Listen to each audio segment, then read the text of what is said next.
원장님, 체외 충격파란 무엇인가요? 체외 충격파란 비수술적 치료로서 근골격계 통증을 완화시키는데 매우 탁월한 효과를 나타내고 있습니다.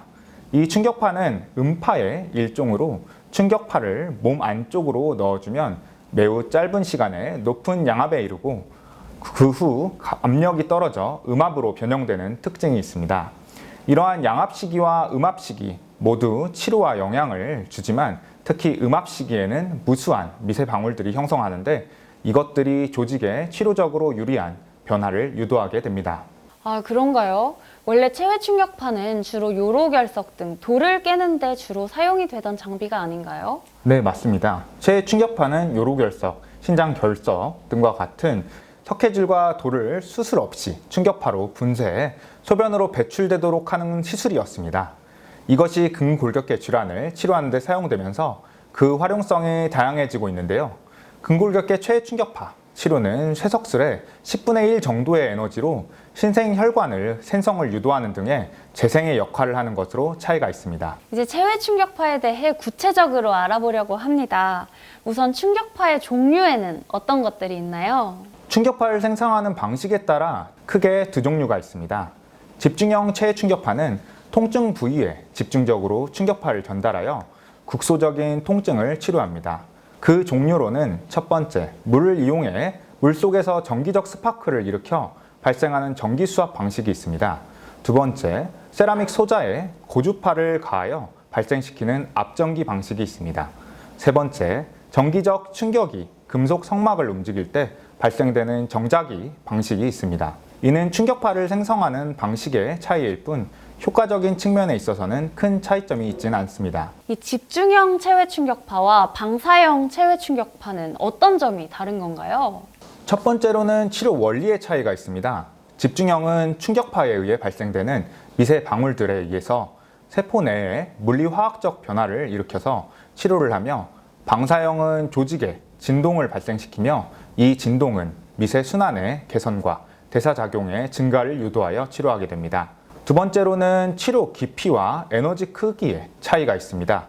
집중형은 깊은 부위까지 침투할 수 있으며 방사형은 보통 2-3cm 정도의 깊이까지만 침투할 수 있으며 압력의 차이도 최고 압력을 비교했을 때 방사형의 경우 집중형 충격파의 100분의 1 정도 됩니다. 예를 들어 근막통증 증후군을 최충격파로 치료한다면 집중형 충격파는 국소적인 통점, 만성적인 부착부 심줄병증, 그리고 신부통증 유발점을 치료하며 방사형 충격파는 근육의 스무싱이라고 해서 매끈하게 하는 역할을 하게 되며 긴장된 근육을 이완시키는 치료를 하게 됩니다.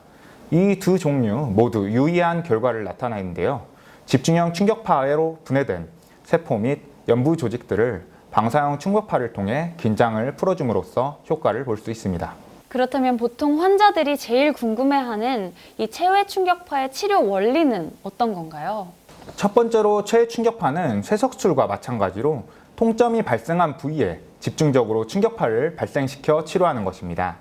두 번째로는 신생 혈관 생성을 촉진해서 세포 내에 생성된 미세 방울들이 여러 가지 신생 혈관의 생성을 유도하는 물질들을 생성하여 재생 치료를 유도합니다. 즉, 통증을 전달하는 물질인 서브스턴스 P가 방출되어 통증을 느낌과 동시에 재생을 유도하는 물질들이 방출되는 것입니다.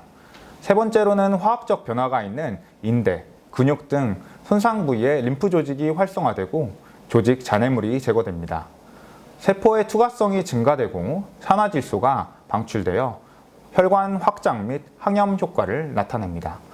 또한 혈관, 상피, 뼈, 콜라겐 등의 성장 인자들이 방출됩니다. 마지막으로는 통증을 일으키는 C섬유 등의 수를 감소시킵니다. 이 체외 충격파는 어디에 효과가 좋은가요? 정밀 진단 후에 압통점이 있는 부분은 모두 치료의 대상이 되며 우선 인대가 뼈에 붙는 부위에 건염 및 인대와 근육 부위에 적용할 수 있습니다. 족저근막염, 아킬레스 힘줄염, 무릎 슬개건염, 어깨 회전근개 질환 및 근막 통증 증후군 등에서 수술 및 주사 치료를 대체할 수 있을 정도로 치료 효과가 뛰어납니다. 체외 충격파의 장점은 무엇이 있을까요? 우선 제일 큰 장점으로는 부작용이 거의 없습니다. 그리고 일상생활에 복귀가 빠르며 마취나 절개를 할 필요가 없습니다. 또한 이전에는 충격파 치료 시에 통증이 있는 것이 가장 큰 단점이었으나 집중형 충격파와 방사형 충격파를 동시에 치료함으로써 압력의 세기를 줄여 치료 시 통증도 줄이고 치료 효과도 높일 수 있습니다. 마지막으로 무엇보다 그동안 주사치료나 물리치료에서 효과가 없고 만성 통증 부위나 최근 발생한 급성 통증 부위 모두에도 적용할 수 있는 가장 큰 장점이라고 할 수 있습니다. 체외 충격파를 해서는 안 되는 경우는 언제인가요? 폐나 장기 등 부위 치료는 금기로 되어 있고 이미 파열된 인대 부위에도 금기이며 임산부에게도 금기로 되어 있습니다. 또한 혈액 응고질환이나 항혈전제를 복용하는 경우에는 가급적 피하는 것이 좋겠고 종양이나 감염 부위도 피하는 것이 좋겠습니다. 스테로이드 주사 치료를 받은 부위는 인대 파열의 가능성 때문에 일정 기간 지난 후에 충격파 치료를 하는 것이 좋겠습니다. 체외 충격파의 치료 기간은 보통 얼마나 되나요? 체외 충격파는 한 부위당 주 1회에서 2회 정도 총 4주에 걸쳐서 진행되고 있습니다. 대부분의 통증은 교과서적으로 4회 정도 받으면 효과가 나타난다고 되어 있으나 병변 부위의 상태에 따라 더 많은 치료가 필요할 수 있으며 급성 통증의 경우에는 1, 2회만으로도 효과가 금방 나타날 수 있지만 만성 통증의 경우에는 치료 효과가 서서히 나타날 수 있습니다. 보통 4에서 5회 치료에도 효과가 없을 경우에는 다른 치료법, 병행 또는 재진단이 필요할 수 있습니다. 당부의 말씀 부탁드립니다. 체외 충격파는 최근 통증 영역에서 세계적으로 권위 있는 저널들에서 그 임상적 유효성이 입증됐고 미국 식품의약품 FDA로부터 공인을 받은 효과적인 치료 방법입니다.